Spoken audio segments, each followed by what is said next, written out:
This video will cover several subjects vital to the installation, the use, and maintenance of your fans. Fan units such as this one are special ordered by Osprey to accommodate the requirements for your system. Now, each unit must pass rigorous inspections and tests before being shipped to its final destination.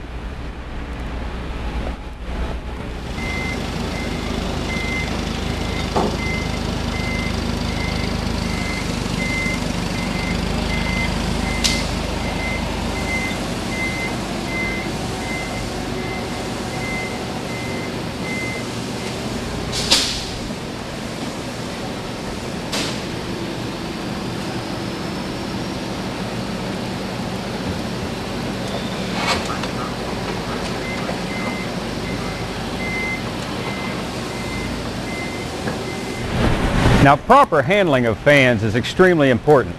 These units are engineered and built to be used in a stationary position. Sudden impact by dropping or bumping while in transporting could cause bearing misalignment, seal damage, or other damage that would not occur in the normal installed location. Always instruct your forklift operators to carefully move the fans using the provided pallet. Now, if the fan has to be moved through the eyelets, be sure to use all the designated eyelets. Never lift the fan by its motor or the shaft.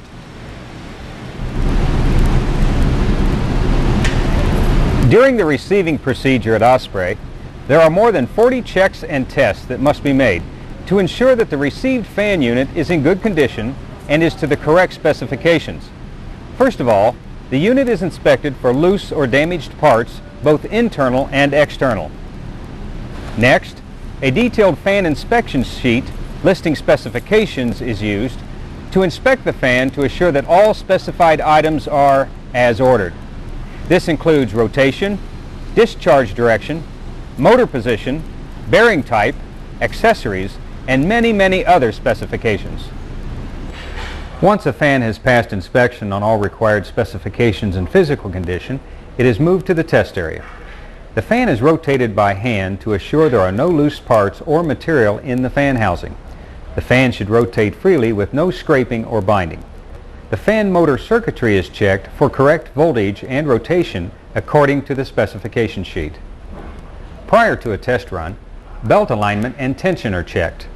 Belts that are too tight can cause bearing damage, while belts that are too loose can cause belt failure.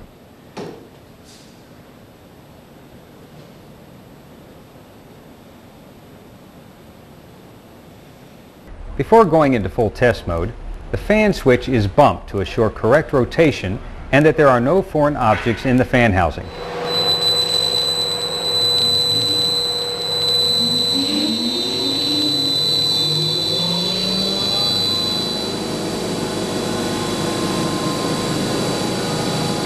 A comprehensive test run assures the fan will operate within specifications for bearing temperature and vibration.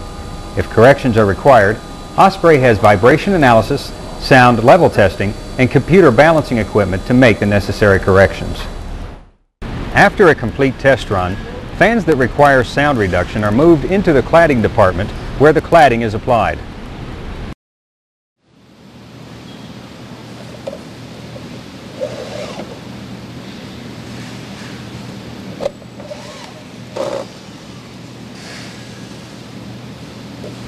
The finishing department completes the fan by installing special accessories as required for each individual installation, like auto lube, RPM sensor, and custom guards. Dip switches are set to a 12-month cycle. Every fan is shipped with a packet containing a fan manual, test, and accessory data depending on the fan type. These are usually attached to the fan or fan base. Here the fan is placed on isolators at our facility to show proper installation at your facility. Lastly, all fans are crated before they are shipped. When the fan is received at your facility, you should use the same care in transporting the fan unit to its storage area or its installation site. Always inspect the fan for damage or loose part and use good safety practices by all involved parties. Now, if the fan is not going to be put into service right away, rotate the fan shaft by hand every 2 weeks and lubricate every 2 months. If the fan will not be put into service for more than 2 months, also loosen the belt tension. Next, we're going to cover bearing replacement procedures.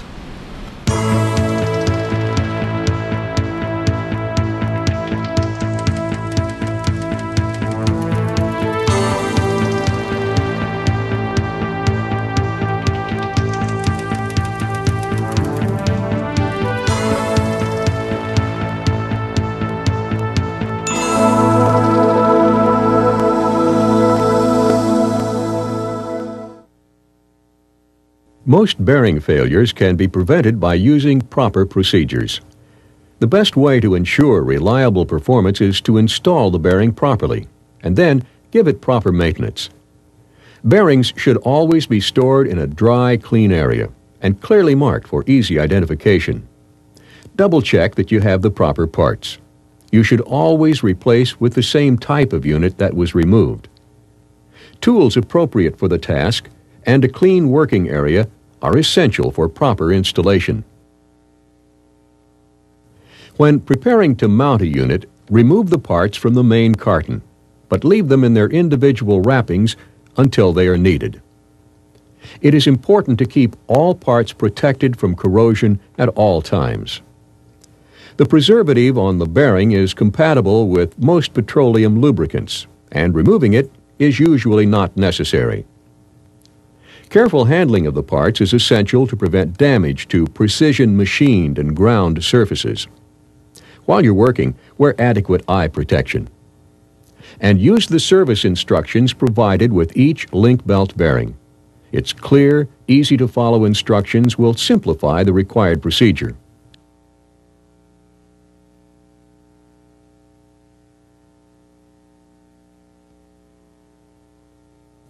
To install a locking collar or set screw mounted bearing, remember that the shaft must be of the proper size.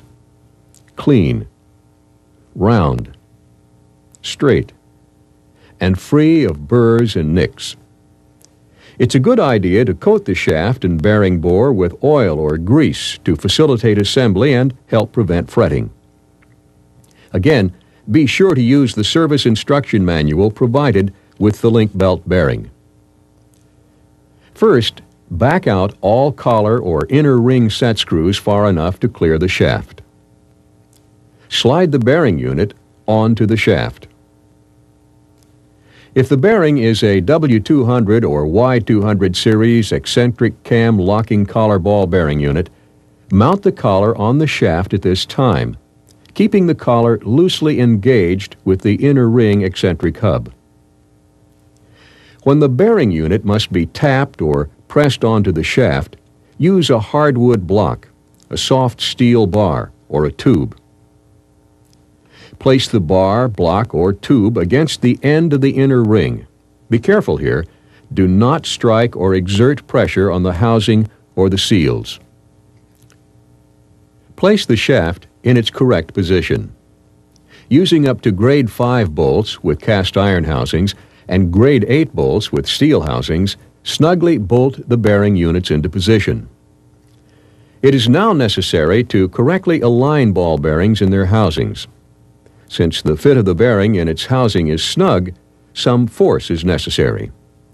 Usually, striking the bearing with a rubber or plastic hammer will cause the bearings to snap into position. If the soft hammer doesn't work, use a short shaft to forcibly align the bearings. It should be possible to slide the shaft back and forth by hand through the bearing bores.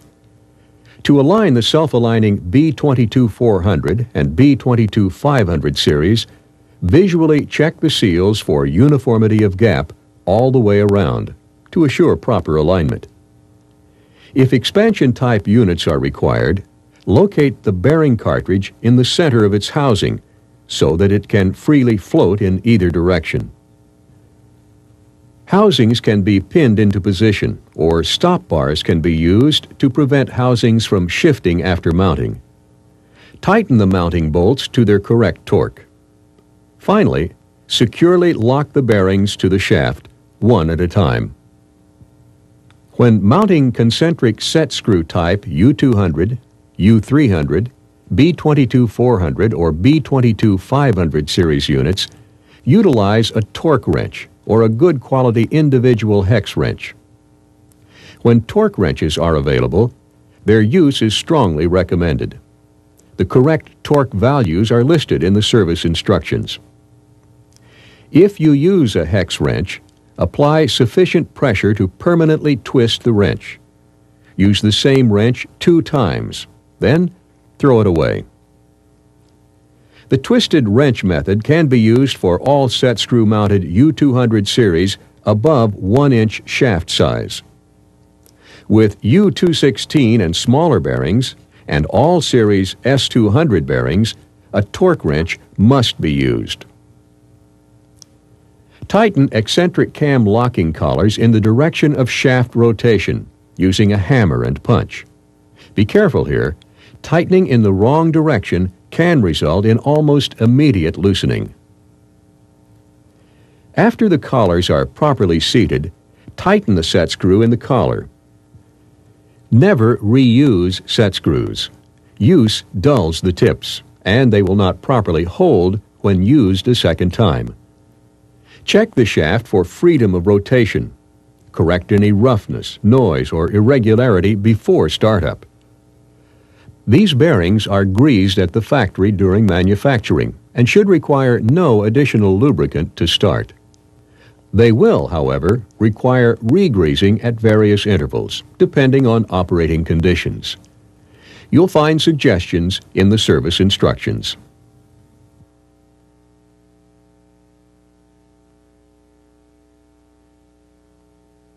Next, let's cover mounting spherical roller bearing units where the bearing is mounted on a tapered adapter sleeve.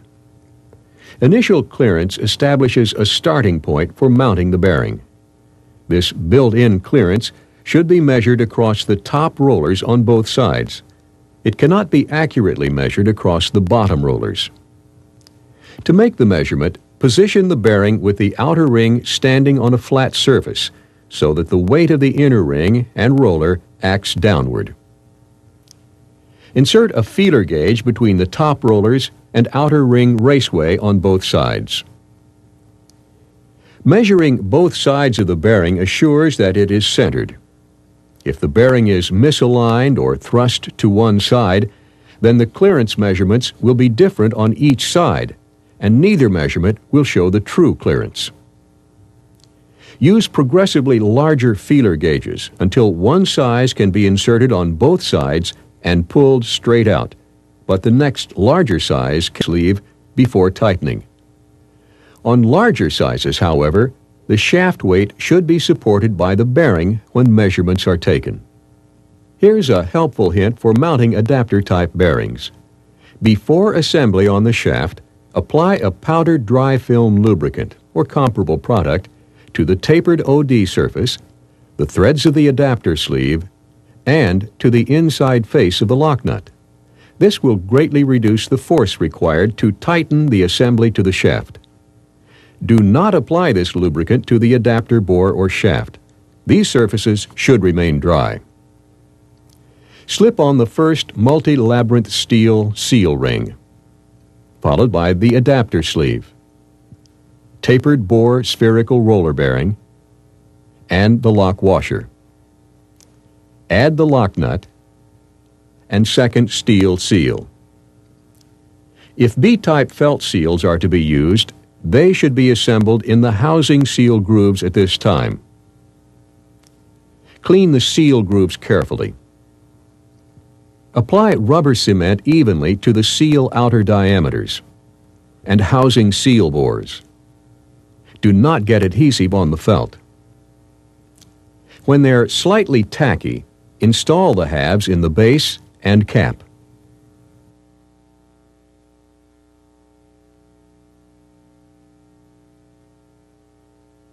Wet the felt with oil. The shaft will then hold the seals in place for complete drying. Lower the shaft with the bearing assembly into the housing base. Generally, fixed bearings are positioned with the C-spacer on the lock nut side. The expansion bearing is nearly always positioned in the center. Only one bearing on a shaft should be a fixed unit, usually the one adjacent to the drive. The next step is using a spanner wrench to tighten the adapter lock nut as snugly as possible. A table in the service instructions shows the amount of clearance reduction necessary to assure proper tightness of adapter-mounted bearings on a shaft. Pay special attention to this clearance.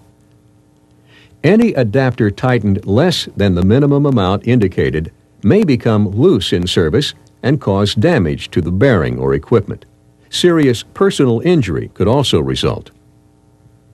Likewise, tightening in excess of the maximum amount indicated can create the same type of damage due to inadequate clearance in the bearing.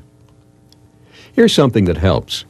If the adapter has a tendency to turn with the nut, it can be held in place by a small bar or screwdriver inserted in the adapter slot until the surfaces are firmly seated.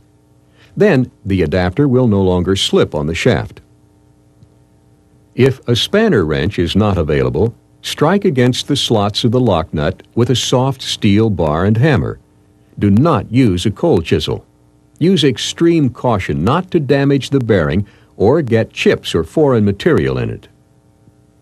To make further tightening of the lock nut easier, lay a soft steel bar along the shaft in contact with the lock nut and strike the bar with a hammer, distributing blows around the nut. These blows drive the inner ring up the tapered adapter by the amount of clearance in the threads of the lock nut and adapter.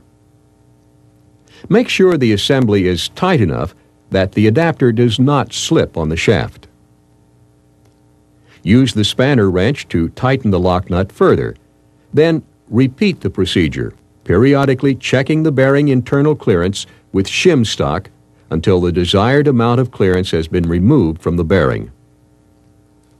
To check the final clearance, insert the feeler gauge again between the outer ring and unloaded roller on both sides of the bearing. Remember, proper tightening of the adapter will eliminate the most common cause of trouble with these units. Once the proper clearance is achieved, tighten the lock nut further until one of the tangs on the lock washer lines up with one of the slots in the lock nut. Bend the tang into the slot to secure the assembly. Add grease to the bearing and housing grease reservoirs. A premium-grade roller bearing NLGI 1 or 2 consistency grease will function satisfactorily for most applications. Consult the service instructions for suggested lubricants for various types of service. Work grease into all cavities of the bearing. To assure complete greasing, work grease in one side of the bearing until it appears on the opposite side all the way around.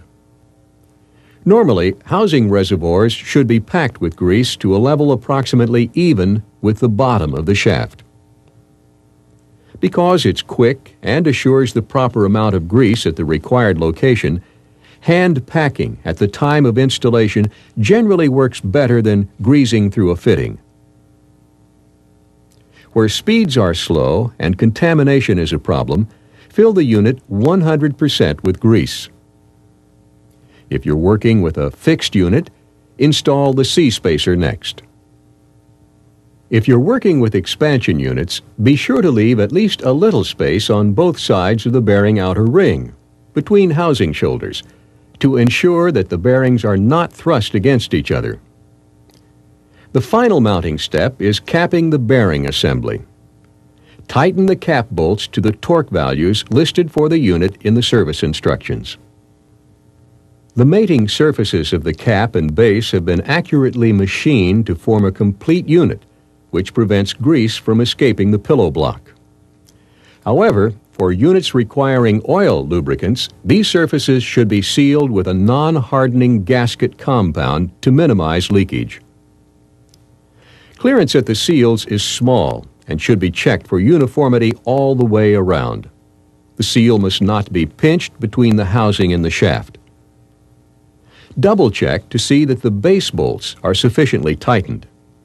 Normally, grade 5 bolts are used with cast iron housings, and grade 8 bolts with cast steel housings. Following these basic steps for proper mounting, supporting them with an adequate maintenance program, and using the tables in the service instructions go a long way toward assuring that bearings will perform up to their full capabilities. This concludes our overview of Osprey fan testing, handling, installation, and maintenance. More detailed information can be found in the manual for each specific product. If you still have questions, contact our engineering department at 404-321-7776.